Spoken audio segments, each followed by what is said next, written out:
Olá, doutores, tudo bem? Hoje a gente vai resolver uma questão de segunda fase em Direito Penal da prova aplicada em dezembro de 2022, 36º exame de ordem. Então, com o objetivo de desmistificar a disciplina de Direito Penal, que é tida por alguns como uma disciplina complexa, quando na verdade as questões sempre vão orbitar sobre temas que a gente já tem um certo conhecimento, que a gente já costuma trabalhar de forma reiterada e que certamente vocês vão para a prova preparados para acertar essas questões. Então, essa questão foi a primeira questão, inclusive, da prova aplicada em dezembro de 22, e ela diz exatamente o seguinte, pessoal. Ana Beatriz foi denunciada pelo Ministério Público pela prática dos crimes de falsificação de documento particular, artigo 298 do Código Penal, e estelionato, do artigo 171 do Código Penal, em concurso material do artigo 69, por ter obtido vantagem patrimonial ilícita às custas da vítima Rita, pessoa civilmente capaz e mentalmente sã, à época com 21 anos de idade, induzindo-a e mantendo-a em erro mediante meio fraudulento. Segundo narra a denúncia, em julho de 2020, Ana Beatriz falsificou o bilhete de loteria premiado e o vendeu para a Rita por metade do valor do suposto prêmio, alegando urgência em receber valor em espécie para poder custear a cirurgia da sua filha. Rita, envergonhada, não procurou as autoridades públicas para solicitar a apuração dos fatos. A denúncia foi oferecida ao juízo competente em dezembro de 2020. Sobre a hipótese, responda aos itens a seguir. E aí a banca, pessoal, em regra, vai sempre trazer duas perguntas, tá? A primeira pergunta desenvolvida pela banca para esse comando foi, letra A, qual é a tese jurídica de mérito que pode ser invocada pela defesa técnica de Ana Beatriz? Primeiramente, eu quero que vocês percebam a diferença da letra A para a letra B. Na letra A se pergunta uma tese de mérito, ou seja, em regra, você vai ter afastado o crime. Você vai trabalhar lá aquela teoria tripartida do crime que a gente reiteradamente trabalha em sala de aula, que a gente reiteradamente trabalha com vocês. Então, você vai afastar ou a tipicidade, ou a ilicitude, ou a culpabilidade. É uma tese de mérito, é uma tese de afastar o crime, a própria existência, a própria ocorrência do crime. Na letra B, pessoal, já se pergunta qual é a tese jurídica processual, ou seja, mesmo que haja o crime, o que processualmente eu posso fazer para que o meu cliente não seja punido? Então, perceber essa diferença, perceber essa nuance, te ajuda a não fugir do tema quando da resolução da questão. Então, letra A, qual é a tese jurídica de mérito que pode ser invocada pela defesa técnica de Ana Beatriz?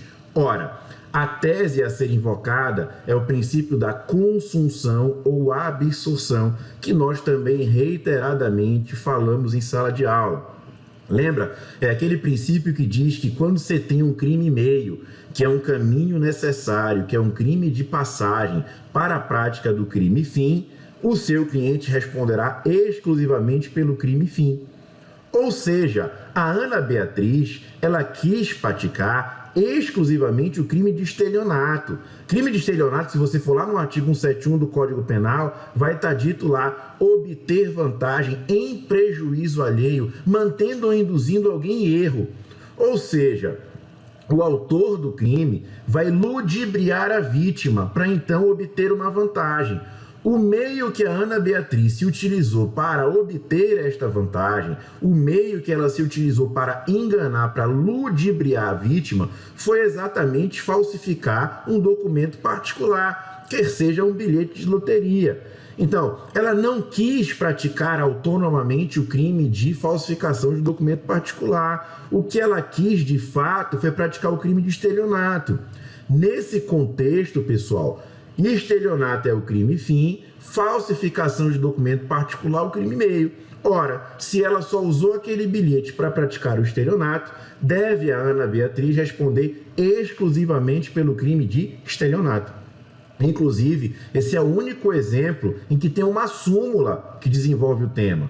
Perceba, a justificativa é o próprio princípio, o fundamento é o próprio princípio. Mas neste caso específico tem uma súmula 17 do STJ, que vai dizer lá, quando o falso se exaure no estelionato sem mais potencialidade lesiva, é por este absolvido. Ou seja, se a única destinação da falsificação é a prática do estelionato, o seu cliente deve responder apenas e tão somente pelo crime de estelionato.